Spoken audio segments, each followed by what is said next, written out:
नमस्कार साथियों, आज की इस क्लास में हम इंडिया जीके से रिलेटेड टॉप 22 क्वेश्चंस कवर करने वाले हैं जो आपके आने वाले सभी एग्जाम्स की दृष्टि से बहुत ही महत्वपूर्ण है। तो वीडियो को शुरू से अंत तक पूरा जरूर देखिएगा और चैनल पर नए हैं तो चैनल को सब्सक्राइब और वीडियो को लाइक जरूर से कर दीजिएगा।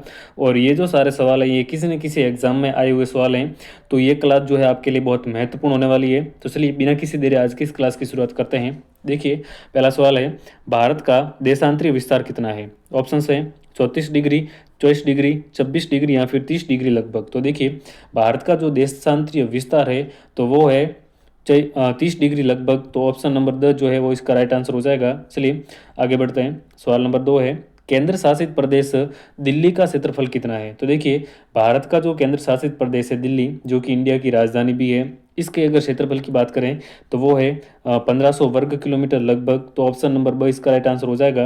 आगे बढ़ते हैं।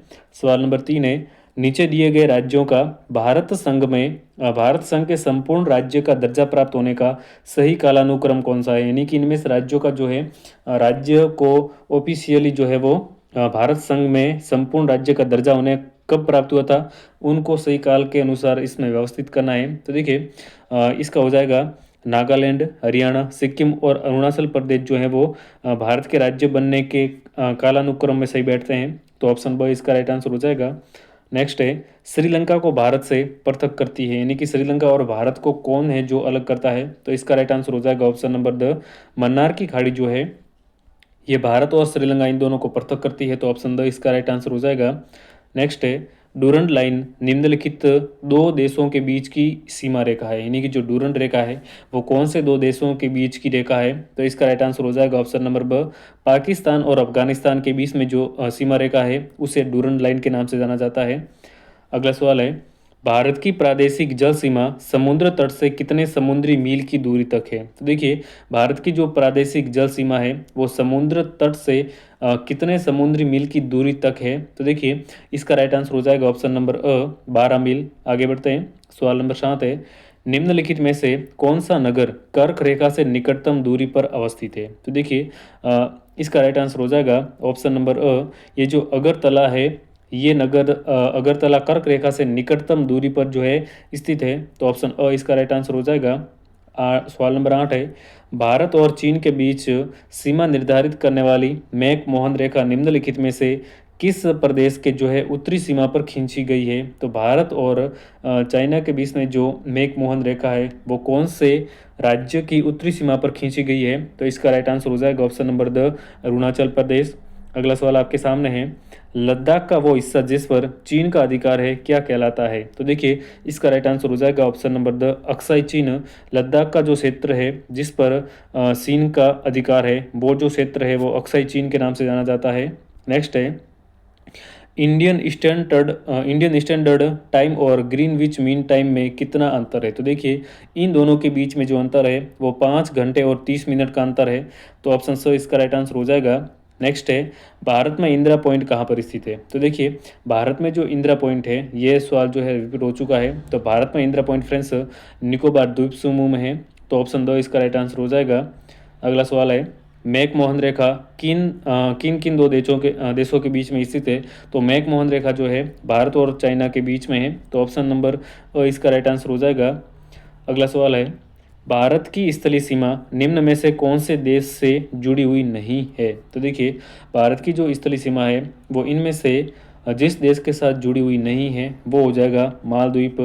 चलिए आगे बढ़ते हैं। सवाल नंबर नेक्स्ट है, भारत के लगभग मध्य में से होकर गुजरने वाली अक्षांश रेखा कौन सी है? तो देखिए, भारत के जो लगभग मध्य से होकर गुजरने वाली जो अक्षांश रेखा है वो कर्क रेखा है। तो ऑप्शन नंबर स इसका राइट आंसर हो जाएगा। अगला सवाल है, भारत कौन से गोलार्ध में स्थित है? तो देखिए, भारत जो है अपने इस उत्तरी गोलार्ध में स्थित है। तो सवाल नंबर 15 का ऑप्शन नंबर ब राइट आंसर हो जाएगा। अगले सवाल की बात कर लेते हैं। स्थल का वो भाग जो तीन तरफ से जल से घिरा हुआ वो क्या कहलाता है? यानी कि ऐसा स्थल जो तीनों तरफ से पानी से घिरा हुआ हो उसे जो है प्रायद्वीप कहा जाता है। तो ऑप्शन नंबर ब इसका राइट आंसर हो जाएगा। नेक्स्ट है, सियाचिन ग्लेशियर भारत के किस राज्य केंद्र शासित प्रदेश में स्थित है? ये जो सियाचिन ग्लेशियर है ये भारत के कौन से राज्य या फिर कौन से केंद्र शासित प्रदेश में स्थित है? तो इसका राइट आंसर हो जाएगा ऑप्शन नंबर श, ये लद्दाख में स्थित है। आगे बढ़ते हैं। सवाल नंबर 18 है, लक्षद्वीप समूह स्थित है। ये जो लक्षद्वीप समूह है ये फ्रेंड्स अरब सागर में स्थित है, तो इसका राइट आंसर हो जाएगा ऑप्शन नंबर ब। आगे बढ़ते हैं। नेक्स्ट है, निम्नलिखित में से वो राज्य क्षेत्र कौन सा है जिसकी सीमा अरुणाचल प्रदेश से नहीं लगती है। इनमें से कौन से राज्य की सीमा अरुणाचल प्रदेश के साथ नहीं लगती है, तो इसका राइट आंसर हो जाएगा ऑप्शन नंबर द मणिपुर। बाकी देखो असम, नागालैंड और भूटान इन सब की सीमा जो है अरुणाचल के साथ लगती है। अगला सवाल है, इंदिरा पॉइंट का अन्य नाम क्या है। तो देखिए इंदिरा पॉइंट के अगर अन्य नामों की बात करें तो पार्सन पॉइंट, लाहीचिंग, पिगमेलियन पॉइंट और इनमें से सभी तो जो है ऑप्शन नंबर द इसका राइट आंसर हो जाएगा। ये सभी जो हैं इंदिरा पॉइंट के अन्य नाम हैं या फिर इंदिरा पॉइंट को इनके नाम से भी जाना जाता है। अगला सवाल है, भारत की जो मुख्य भूमि है उसका दक्षिणी नोक कौन सा है। तो देखिए भारत की जो मुख्य भूमि है उसके अगर दक्षिणी नोक की बात करें तो वो है केप कैमोरियन। तो सवाल नंबर 21 का ऑप्शन अ राइट आंसर हो जाएगा। नेक्स्ट है, सर्वप्रथम इंडिया शब्द का जो प्रयोग है भारत के लिए किस भाषा में किया गया था। थोड़ा सा ध्यान दीजिएगा, काफ़ी अच्छा सवाल है। जो भारत सर्वप्रथम इंडिया शब्द है उसका प्रयोग कौन सी भाषा में किया गया था, तो इसका राइट आंसर हो जाएगा ऑप्शन नंबर ब, ग्रीक भाषा में किया गया था। तो ऑप्शन ब इसका राइट आंसर हो जाएगा।